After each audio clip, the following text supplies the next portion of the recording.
I'm a benefit of the doubt guy. Maybe it's how I was raised. I always joke around, and say born on third base, thought I hit a triple.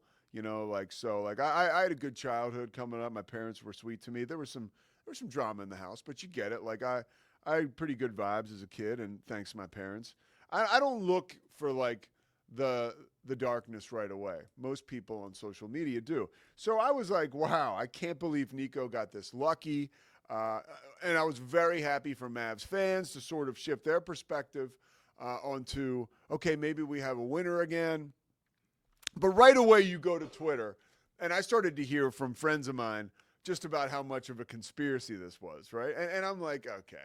So, and in my mind, I'm like, okay, what is the conspiracy? Well, I figured it out quickly. I'm like, oh, yeah, they're going to say that the Mavs traded Luka to the biggest market in the NBA, LA, and in return, the NBA was like, hey, we'll give you the number one pick in the draft lottery.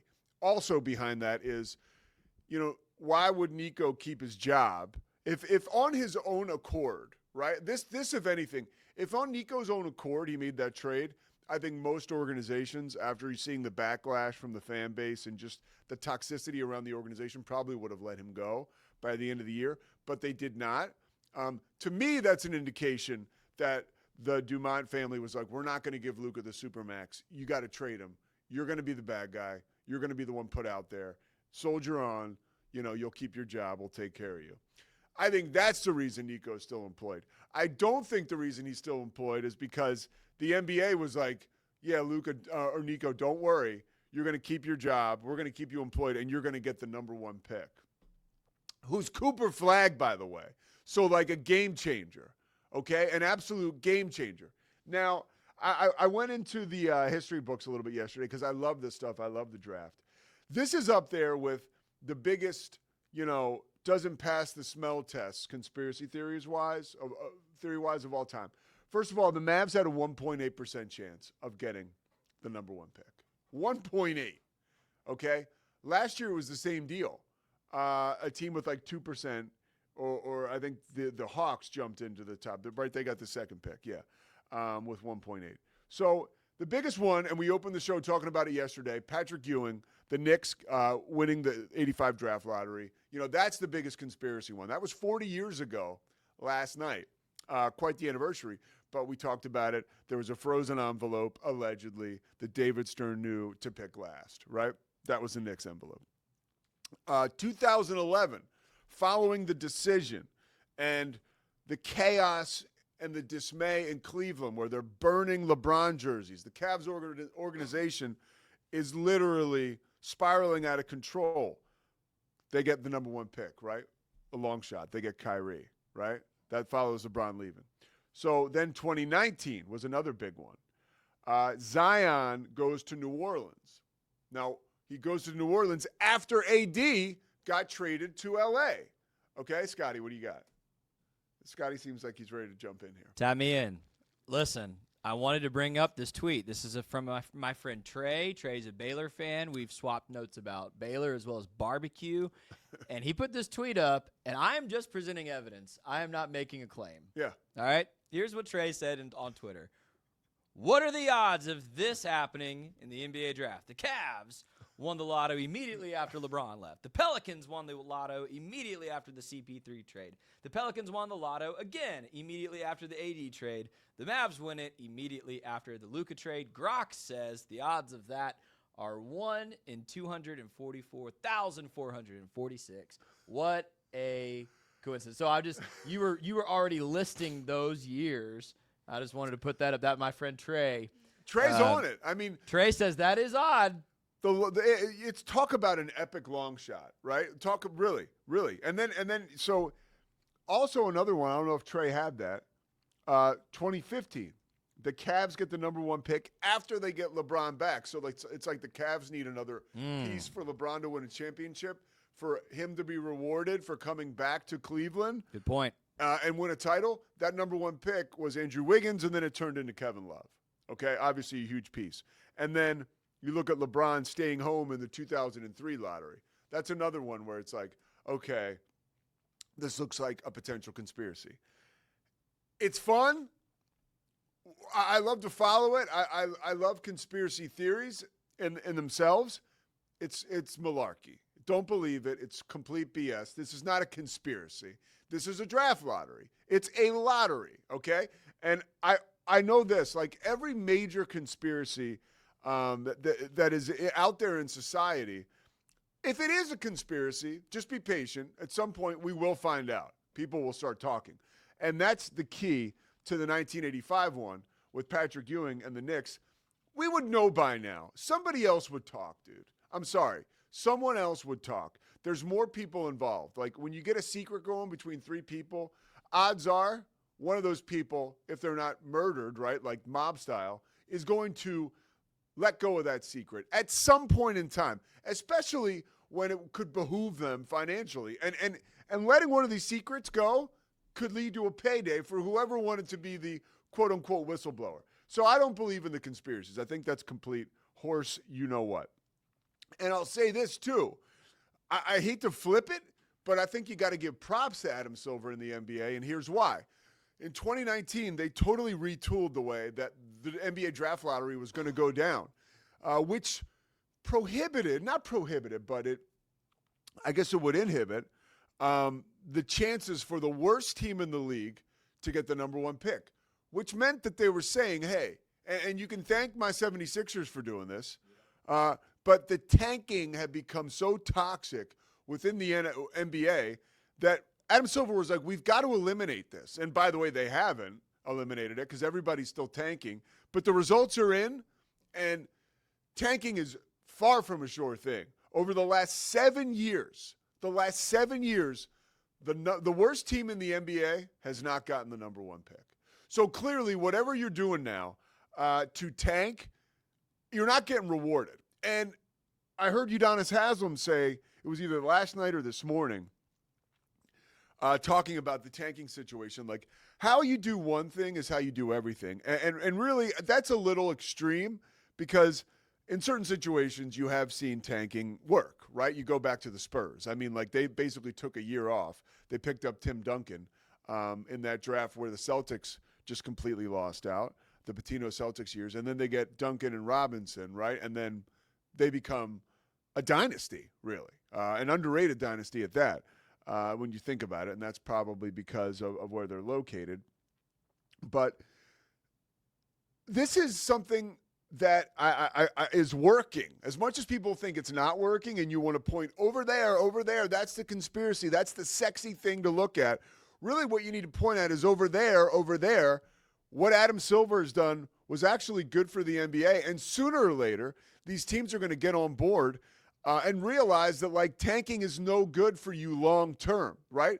Like, I had a chance to talk to the great Corey Dickman yesterday. Now, Corey clearly doesn't get it either because Corey is pissed that Chauncey Billups is still the Trailblazers head coach because Corey was saying, hey, look, Chauncey didn't get the memo, right? Like, the Trailblazers needed to tank. They needed to suck, okay, so they could get the first pick.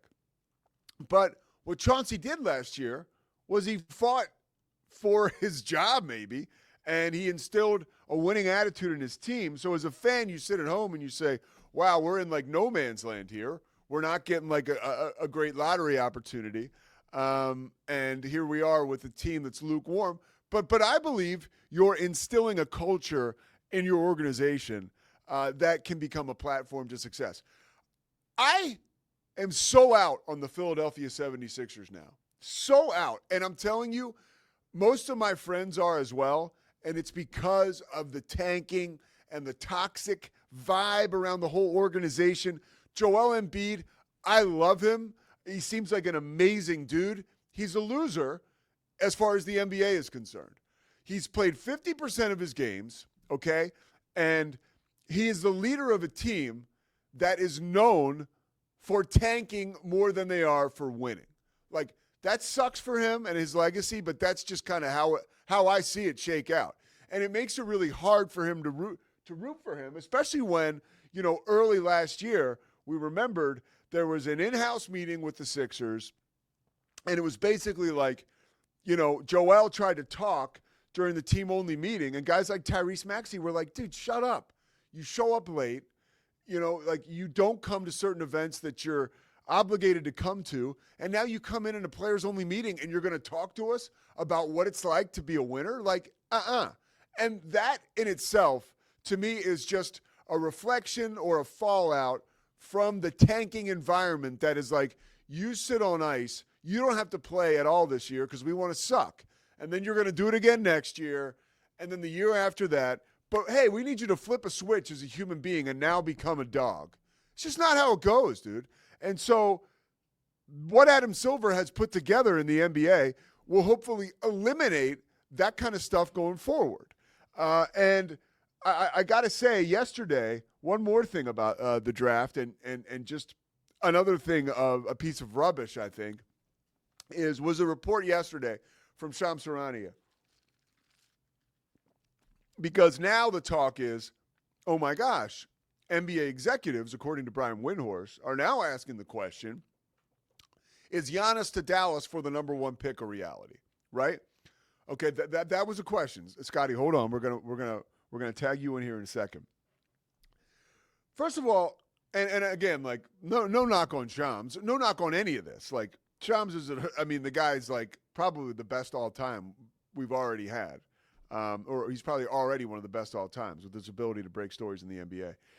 But that story yesterday was kind of a nothing report. I get it, like it's a piece of information he got that Giannis would be open to being traded or moving teams, but like, who isn't at that phase in their career? You know, like he didn't say, I want to be traded. He just said, yeah, I'd be open. So basically he's not going to like block it with his body. An opportunity or a trade that would send him somewhere else. Like that's kind of normal, especially in today's NBA, especially in today's NCAA, like where we see people moving all the time. If anything, Giannis has been an outlier for his willingness to stay with a mid-market team for as long as he has.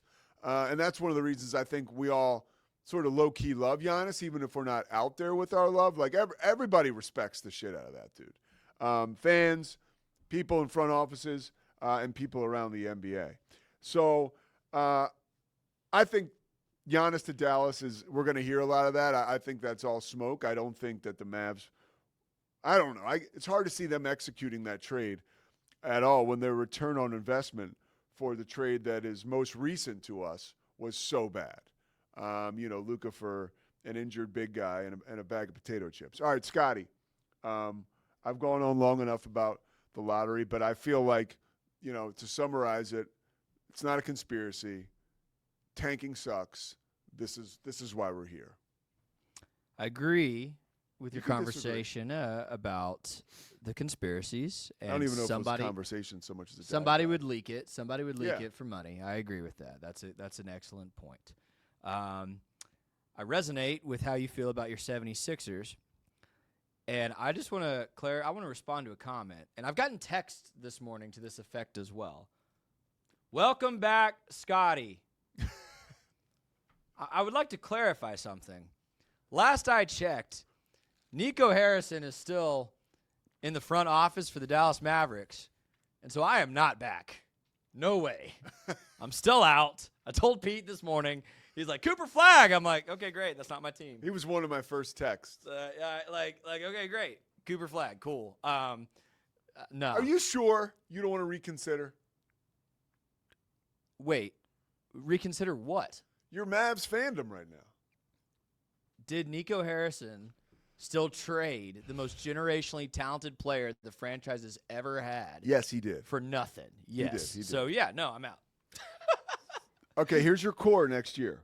But just keep in mind that two of them might not play more than half the season. Kyrie Irving. May not play more than half the Klay season. Thompson. May not. Cooper Flag. Anthony Davis. Wait. I think Derek we don't know Lively. that Klay's back. In fact, Klay was very cryptic about coming back in his final press conference. Well, let's be real now. I think everyone should be reassessed after last night, or everyone should reassess their commitment and vocalize that so we know where they stand. Because I guarantee the temperature's changed in a lot of rooms as far as the Mavs are concerned. Props to you for standing firm. Listen, Cooper Flag's a good player. I can see why there could be some excitement around that group of players, especially if everybody's healthy. Like, give me a healthy AD, a healthy Kyrie, a healthy Derek Lively. Like, that's intriguing. I get it on the basketball court. Yeah. But if Nico Harrison is still in the front office, Cooper Flagg's going to be traded in 3 seasons for Rudy Gobert. That's not Because gonna that's the philosophy of the Dallas Mavericks now, as he's told you and doubled down on 100 times. So I push back on that. I think Nico has got to be. Look, here's the one thing I can tell you going forward. If you're a Mavs fan, like personnel wise, the worst is behind you. Like whether and Nico Harrison won't be your general manager forever, so you will be welcomed back into the fold here over the next 2 years, 3 years at some point.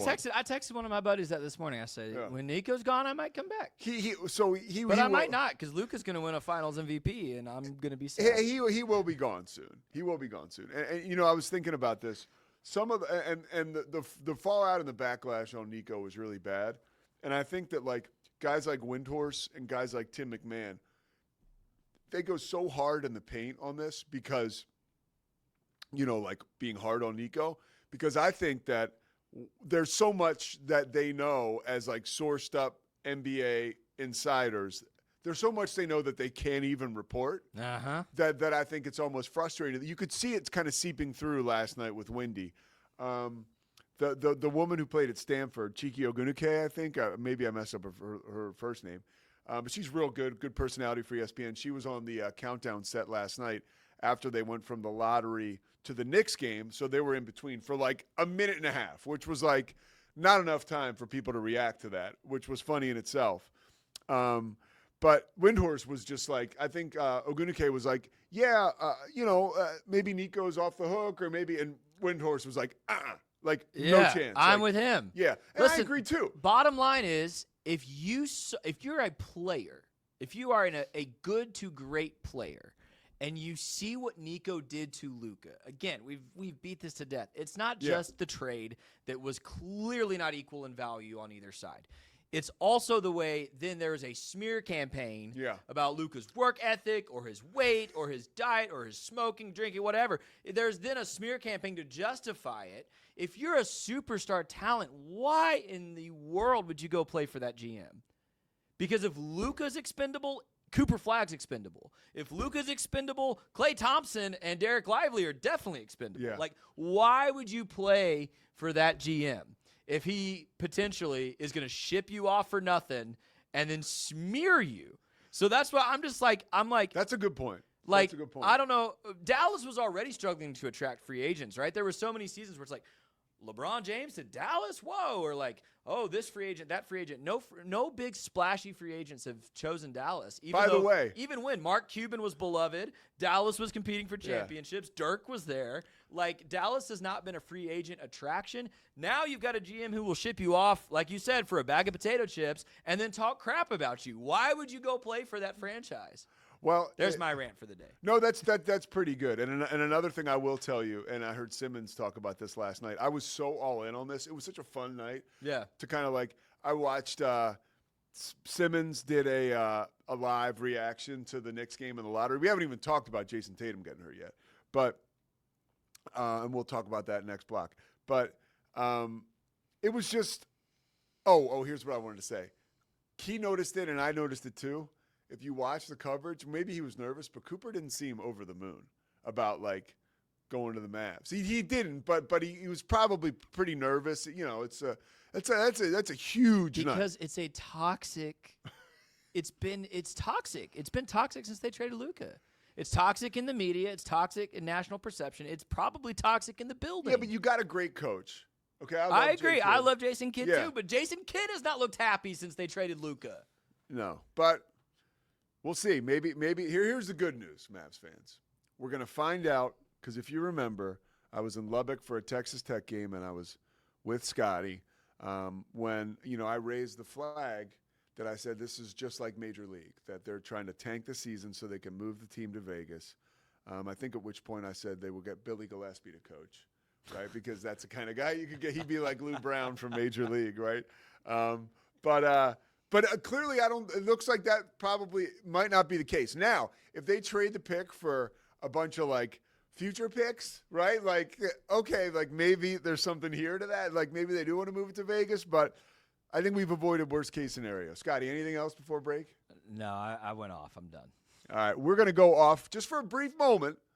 We're going to come back. We're going to tell you. Well, I want to talk to you about the Knicks and why last night was such a huge night for their organization in more ways than one. I mean, a lot of organizations last night were affected by the draft lottery and the Jason Tatum injury, which seems to be pretty bad. He's having an MIR today. Knicks now up in that series 3-1. We'll come back, talk about that, and also tell you what the biggest ticket is coming up here in a little bit over the next month or two. Stay with us.